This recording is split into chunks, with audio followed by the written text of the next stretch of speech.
Rubens de Cubatão. Quando uma pessoa cristã ou não toma a bênção dos pais e pessoas mais velhas por respeito, e estes pais respondem que Deus te abençoe, sendo esta resposta profética, existe algo que proíba este ato? Não.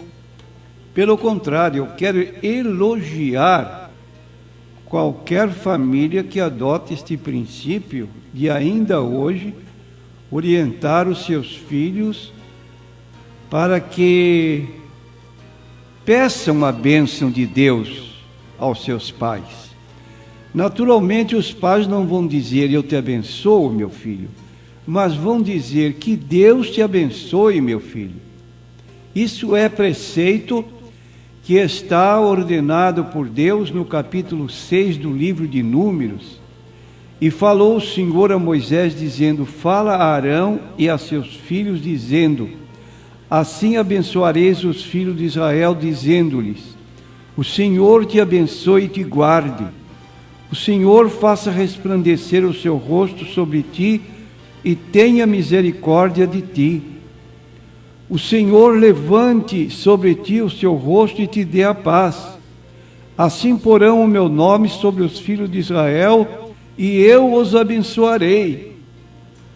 Ora, uma família que ainda conserva o respeito dos seus filhos, que ao sair de casa ou ao chegar, que cumprimente seus pais efusivamente, e que a palavra de Deus declara no livro de Efésios, no capítulo 6, versículo 1 em diante, vós, filhos, sede obediente a vossos pais no Senhor, porque é justo isto.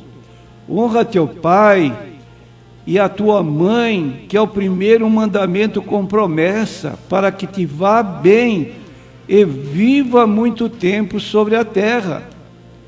Ora, eu quero cumprimentar o Rubens, e quem me está ouvindo, se seu filho ou sua filha é delicada, é gentil, é amorosa, que chega a respeitá-la, o respeitar ao pai pedindo, papai, a bênção de Deus, e ele responde, que Deus te abençoe, minha filha, meu filho, essa filha ou essa filha será grandemente abençoada, porque hoje o que nós vemos através da TV e que está sendo copiado é desrespeito absurdo de filhas e filhos gritarem com os pais como se fossem autoridade maior do que os pais. Uma pessoa dessa não pode ser abençoada, porque amanhã, quando se casar, vai encontrar também o mesmo tipo de filho que foi o mesmo tipo de filha. O Ivanilton, ele pergunta, o que é fornicação espiritual? Isto existe? No livro de Oséias, no capítulo 4, versículo 12, diz assim, o meu povo consulta a sua madeira, e a vara lhe responde, porque o espírito de luxúria os engana, e prostituem-se, apartando-se da sujeição do seu Deus. Então, a fornicação espiritual é toda atitude de usar imagens, de consultar feiticeiros, substituindo isso pela palavra de Deus, quer dizer, não se sujeita à palavra de Deus e pratica fornicação espiritual. Veja outro exemplo no capítulo 18 do livro de Deuteronômio, quando entrares na terra que o Senhor teu Deus te der, não aprenderás a fazer conforme as abominações daquelas nações. Entre ti não se achará quem faça passar pelo fogo a seu filho ou a sua filha. Imagine que existiam israelitas desviados, fornicadores espirituais, que faziam sacrifício dos próprios filhos aos ídolos, como aconteceu com o rei Manassés, sacrificou 2 filhos ao deus Moloque. É uma abominação. Nem adivinhador, nem prognosticador, nem agoureiro, nem feiticeiro, nem encantador, nem quem consulte um espírito adivinhador, nem mágico, nem quem consulte os mortos. Tudo isso é fornicação espiritual. Pois todo aquele que faz tal coisa é abominação ao Senhor, e por estas abominações o Senhor teu Deus os lança fora de diante de ti. Perfeito serás como o Senhor teu Deus, porque estas nações que irás possuir ouvem os prognosticadores e os adivinhadores, porém a ti o Senhor teu Deus não permitiu tal coisa. Se a pessoa pratica, está praticando fornicação espiritual.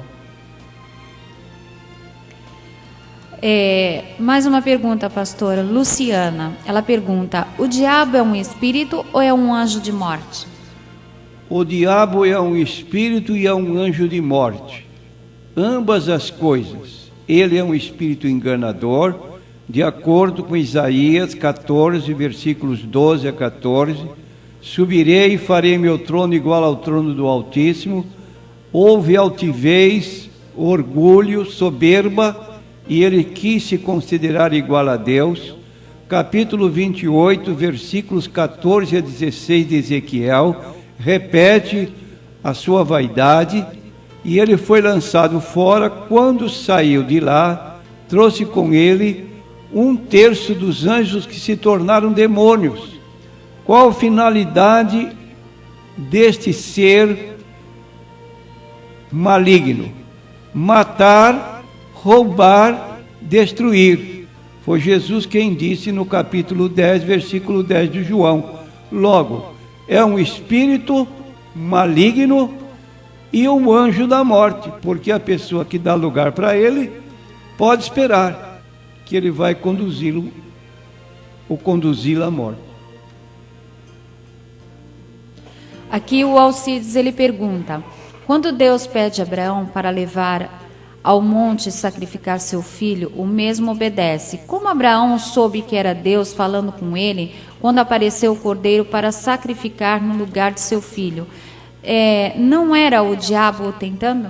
Não, basta ler a Bíblia com um pouco de cuidado, sem irmão Alcides, o nosso ouvinte Alcides, que a Bíblia não deixa margem para isso. O capítulo 22 do livro de Gênesis, versículo 1 e 2, diz assim: e aconteceu que depois destas coisas, que provou Deus a Abraão e disse-lhe: Abraão.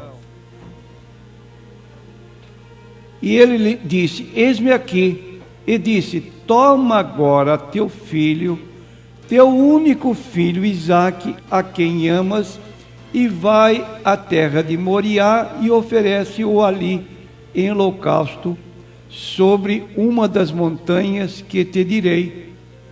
Agora, diz a seguida a pergunta: como Abraão soube que era Deus falando com ele? Nós encontramos a seguir no versículo 11: mas o anjo do Senhor lhe bradou desde os céus e disse: Abraão, Abraão. E ele me disse: eis-me aqui. Então disse: não estendas a tua mão sobre o moço e nem lhes faças nada, porquanto agora sei que temes a Deus e não me negaste o teu filho, o teu único filho. Então aqui está no texto bíblico que o anjo do Senhor falou, de modo que não há razão para atribuir ao diabo essa medida.